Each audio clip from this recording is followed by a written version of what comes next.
My name is Elena Vance. I'm 34 years old. The night my father died, my mother didn't cry.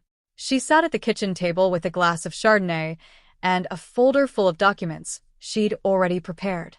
When I walked in from the hospital, she looked up at me and said, "Elena, sit down. We need to talk about the house." My sister Mariana was already there. She had been there for 3 hours. She was wearing the pearl necklace that had belonged to our grandmother, the one she'd never asked to borrow, the one my mother had told me was too delicate to share. My mother slid a single envelope across the table toward me. It was thin. I could tell there was only cash inside. "Your sister needs a house," she said. "She has children. She has a family. You've always been the independent one. You don't need a house to be happy." I looked at Mariana. She didn't look at me. She was studying her reflection in the window, adjusting the pearls. I opened the envelope. Inside was $500 in 20s. "Mom," I said, "I've been paying the mortgage on that house for 4 years. Dad's name was on the deed, but my name was on the checks. I paid for the roof. I paid for the furnace. I paid for everything after he got sick." My mother didn't blink. "You helped your father. That's what family does. But Mariana needs to raise her children in a stable home. You can always rebuild."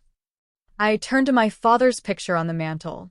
He had been gone for 6 hours, and his wife had already erased me from the will. "What did Dad say?" I asked. "Before he died. What did he say about the house?" My mother picked up her wine glass. "Your father was not himself at the end. He was confused. He said a lot of things that didn't make sense. He told Mariana she should have the house. He told me he wanted her children to grow up where he grew up. He was very clear about that." I looked at Mariana. Her eyes flicked to me, then back to her reflection. I said, "Mom, I was with him 12 hours ago. He told me he wanted me to have the house. He said, 'Elena, the house is yours. Don't let anyone tell you different.'" Those were his exact words. I wrote them down on a napkin in the hospital room because I thought I would need to remind you.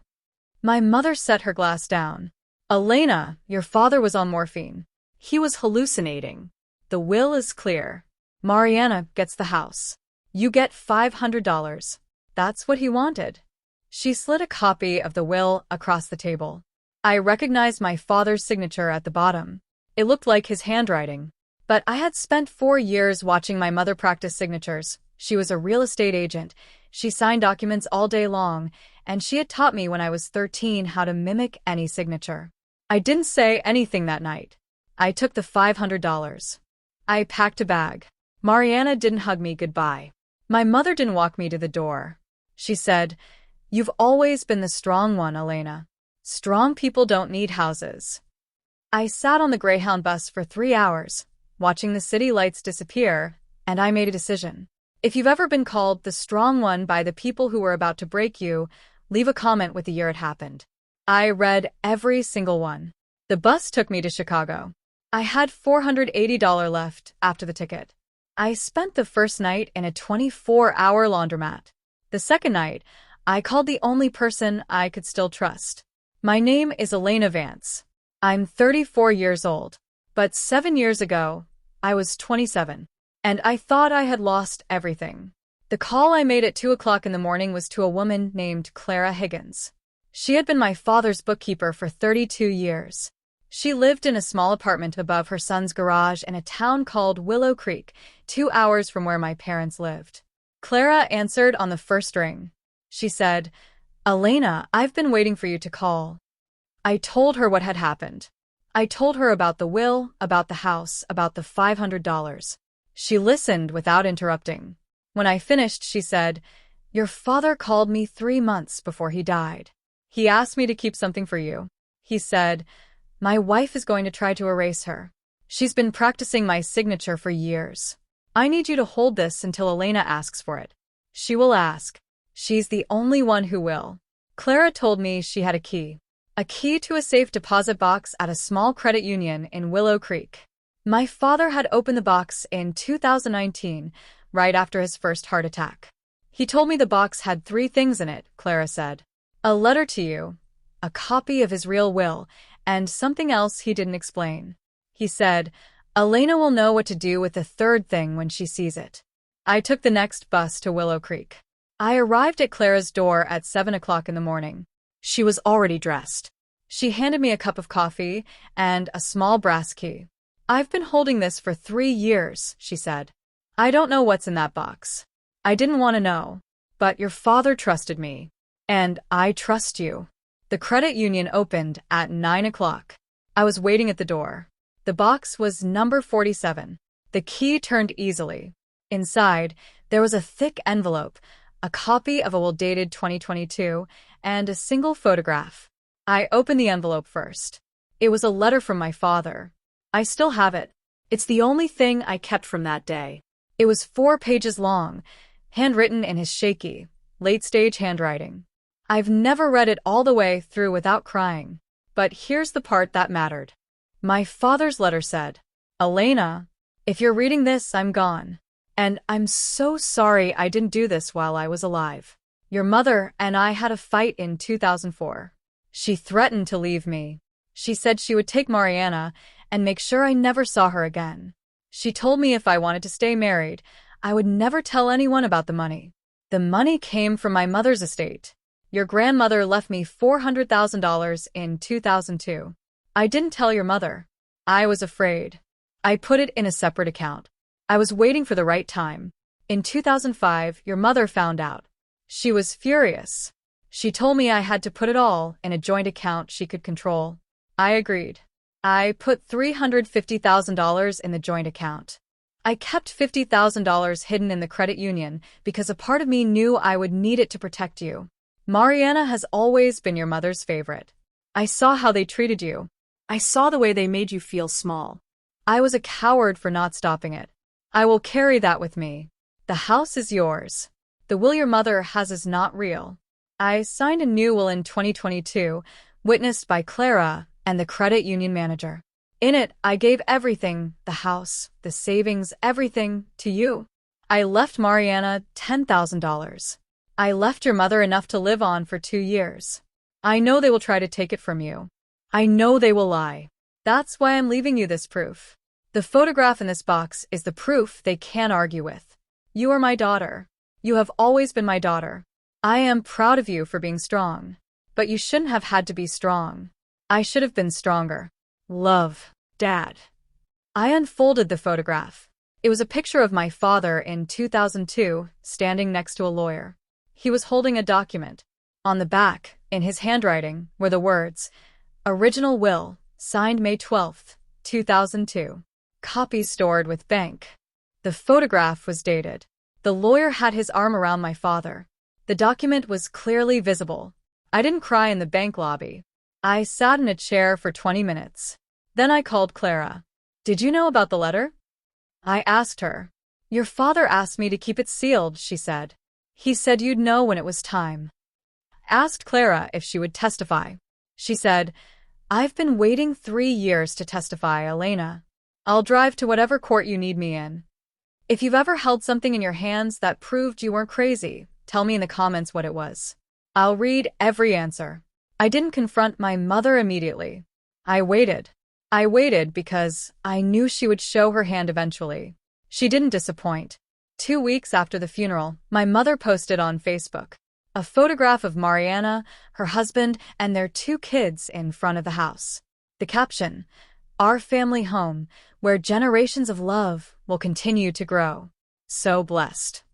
The post had 230 likes. The comments were full of "beautiful house," and "what a legacy," and "your parents raised you right."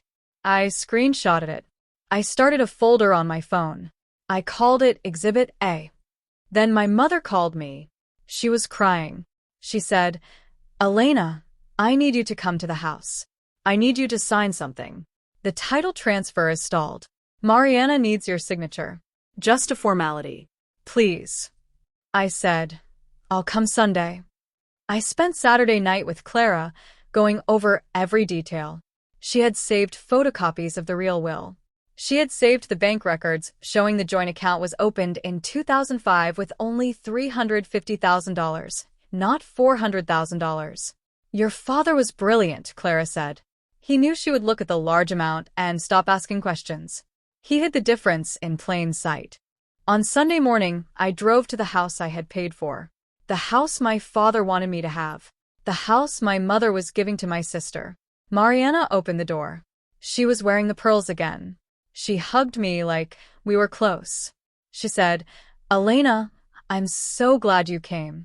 We're making lunch. My mother was in the kitchen, arranging flowers in a vase. She didn't look at me when I walked in. She said, the papers are on the dining room table. Just sign them and we can all move on. I walked to the dining room. There were 3 documents on the table. A title transfer, a waiver of inheritance rights, a notarized statement confirming I had received ample inheritance. The waiver said I was freely giving up all claims to the property. I sat down. I picked up the pen. My mother came into the room. She watched me with the smile she used when she was getting what she wanted. Mariana stood behind her, crossing and uncrossing her arms. I put the pen down. Elena, what are you doing? My mother asked. Just sign it. We don't have all day. I reached into my bag. I pulled out the envelope from the safe deposit box. I placed it on the table. I want to read you something first, I said. From Dad. I took out the letter. I read it aloud, not all of it, just the part about the will and the money. My mother's face didn't move. Her smile froze. Then she laughed. Elena, that's not your father's handwriting. He was on morphine. He didn't know what he was writing. Clara probably forged that letter to get money out of you. I reached into my bag again. I pulled out the photograph of my father and the lawyer in 2002. I slid it across the table. On the back of this photograph, I said, Dad wrote, original will, signed May 12, 2002. The lawyer in this photograph is Harold Blake. He was Dad's lawyer for 28 years. I called him this morning. He told me the original will is still in his office. He also told me the will you filed is a copy that had been altered. He said he reported it to the probate court last week. My mother's hand went to her chest. Mariana stepped back from the table. You're lying, my mother said. You've always been a liar. This is exactly why your father didn't trust you. I reached into my bag one more time. I pulled out a copy of the real will, the one my father signed in 2022. Dad knew you would say that, I said. That's why he left me the photograph and the will. And that's why he also left me a recorded conversation. I opened my phone. I found the audio file Clara had given me. My father's voice came through the speaker, recorded 8 months before he died. My name is Richard Vance. Today is February 14th, 2025. I am of sound mind. I am recording this because I know my wife will try to alter my will. My daughter Elena is the sole beneficiary of my estate. The house on Elm Street belongs to her. My wife and my other daughter have been deceptive. I want this recording to exist so that Elena can prove what I'm saying is true. The recording lasted 2 minutes and 14 seconds. When it ended, the room was silent. Mariana's face had gone white. My mother's hand was still on her chest, but she was no longer reaching for it. I closed my phone. I looked at my mother. I said, Dad gave me the house. He gave me everything. The only thing he left you was enough to live on for 2 years. And the only thing he left Mariana was $10,000, which he said she could use to buy new pearls. Mariana touched her neck. She was wearing the pearls she thought she'd inherited. Those are from Grandma, I said. They belong to me. I gave them to Mom 2 years ago, to keep safe. She never asked if she could give them to you. But you took them anyway. Mariana took the pearls off. She set them on the table. She walked out of the room without a word. My mother sat down. She was still holding the empty wine glass. You can't do this, she said. I raised you. I gave you everything. You owe me. You owe this family. I said, Mom, I've been paying the mortgage on this house for 4 years. I paid for the roof. I paid for the furnace. I paid for everything while you drank wine and told everyone how hard it was to be a widow. I was at the hospital every day, holding Dad's hand. You visited twice. He asked for you. You said you had plans. She didn't deny it. She couldn't. I took my phone out. I opened the folder I had started. I showed her the screenshots of her Facebook posts, the comments from people who had no idea what was really happening. Every single one of these people is going to know the truth, I said. Not from me. From you. Because by the time this is over, you'll have to tell them yourself. The court is going to reverse the title transfer. The house is going to be mine. And everyone is going to ask why. I picked up the pearls from the table. I put them in my bag. I walked to the front door. My mother was still sitting at the dining room table. She hadn't moved. She was staring at the letter from my father, the one I had left open in front of her. I looked back at her and said, "You told me I was the independent one. You were right. I don't need the house. But Dad wanted me to have it. And I'm going to honor him. That's the difference between you and me. I still care about what people leave behind. You only care about what you can take." What happened next is the part that you've been waiting for. The probate court ruled in my favor within 45 days. The will my mother filed was found to be altered. The original will was validated. The house was transferred to me. Mariana didn't contest it. She called me once, from a number I didn't recognize. She said, "Mom told me you were making it up." I should have known. Then she hung up. She hasn't called since. My mother moved into an apartment in the same town where Mariana lives. I don't know if they speak. I don't care. I sold the house. I didn't need it. I never wanted it. I took the money and bought a small building in the city where I had nothing after the bus ride. I turned it into a community center. It runs on donations. It runs on hope. I named it after my father, Richard's Place. I didn't do it for revenge. I did it for him. Because he spent the last years of his life being afraid of his wife. He spent years hiding money and hiding truth because he was too scared to stand up. He wasn't perfect, but he tried. And in the end, he made sure I had the tools to fight. If you have ever been the person your family discarded because you were the strong one, I want you to hear something.